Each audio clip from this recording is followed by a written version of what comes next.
Hi, this is Vicki Hefner, Education Curator at the Berks History Center. And we're lucky here at the Berks History Center that we have a collection of 7 cigar store figures. Cigar store figures were used as advertisement for, obviously, cigar stores. Mr. Pompey here is very unusual.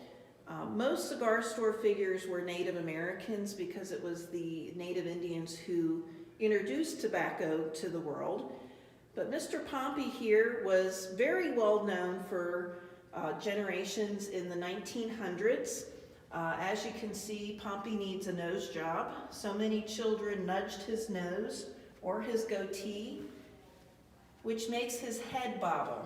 So he's quite possibly the oldest bobblehead, at least in Reading, Pennsylvania. The cigar store figure over here is of a Native Indian, and again, that was what most cigar store figures were. In addition to our very unusual Pompey, we have the Scottish lady on display. And this cigar store figure is so unusual that it was on display at the Folk Art Museum in New York City about 15 years ago.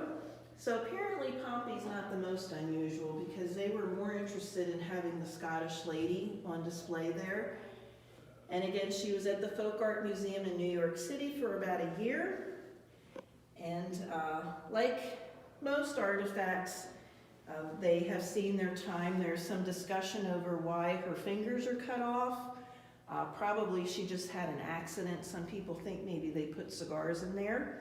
But these figures were put outside, so they were outside in the snow, in the rain, and the miserable weather, and luckily, at least a few of them survived and are great pieces of folk art, not only at the Berks History Center, but many museums across the United States.